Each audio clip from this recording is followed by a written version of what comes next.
ഈ കാണുന്ന സാധനം വേറെ ഒന്നുമില്ല, മഴവെള്ളം ഒലിച്ച് അതിൽ നിറഞ്ഞു കഴിഞ്ഞാൽ ആ വെള്ളം ഒഴിച്ച് ഇതുവഴി വന്ന് ദേണ്ട ചാലില് പോകുന്നതാണ്.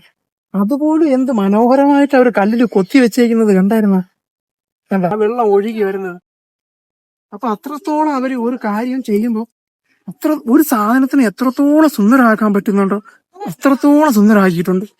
വെറുതെ കണ്ട ഇതിൽ ഈ ചില്ല് കാര്യങ്ങളെ കണ്ട, ചെറിയ ചെറിയ ചെറിയ കാര്യങ്ങൾ, നമ്മുടെ കണ്ടി കാണാത്ത ചെറിയ ചെറിയ കാര്യങ്ങൾ നമ്മൾ ഇപ്പോഴാണെങ്കിൽ പൂശി അങ്ങ് വിട്ടിട്ട് അങ്ങ് പോകും. ഇത് മാർബിള്, ഇത് കല്ല്. മഴവെള്ളമൊക്കെ ഒലിച്ചു പോകാനുള്ള ഓടയാണ്. അതുപോലെ എന്ത് വൃത്തിക്ക് അവർ ചെയ്തിരിക്കുന്നത്. ഇപ്പോഴെന്ന് പറഞ്ഞു കഴിഞ്ഞാൽ ഈ സ്ഥലം എടുത്തിട്ട് അതിന്റെ മേളിൽ സ്ലാബിട്ട് അതിന്റെ മേളിൽ മണ്ണിട്ട് ആളുള്ള കയ്യും കാലും ഒക്കെ ഇടിച്ചു ഒന്ന് വീഴും. പക്ഷെ പണ്ട് കാലത്ത് എന്ത് മെഷർമെന്റ് ചെയ്ത് അത് ആർക്കും ഒരു ബുദ്ധിമുട്ടും ഇല്ലാതെ വളരെ ഭംഗിയായിട്ട് ആളുകൾക്ക് നടന്നു പോകേണ്ട രീതിയിൽ അത് ഇട്ടേക്കുന്നത് കണ്ട. സത്യം പറഞ്ഞ ആളുകൾ പഠിക്കാൻ ഒരുപാടുണ്ട്. ഇതിനകത്ത് നമ്മൾ കയറാനായിട്ട് നമ്മൾ നിർബന്ധമായിട്ട് ഷൂസിനകത്ത് ഇതുപോലെ കവർ ഇട്ടിരിക്കണം. ഇനി ഇതിനുള്ള കാഴ്ചകളൊക്കെ നമുക്ക് കാണാം.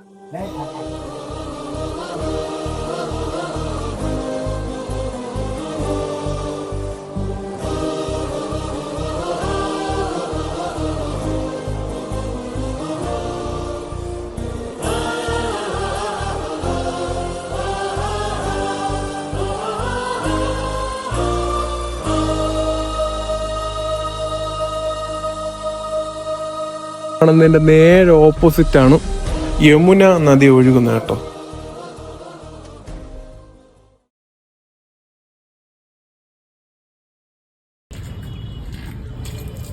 ചൂട് എന്തായാലും 10-40 ഡിഗ്രിയോളം കാണും. ചൂടെന്ന് പറഞ്ഞാൽ മനുഷ്യർ ഊപ്പാട് പറഞ്ഞ ചൂട്.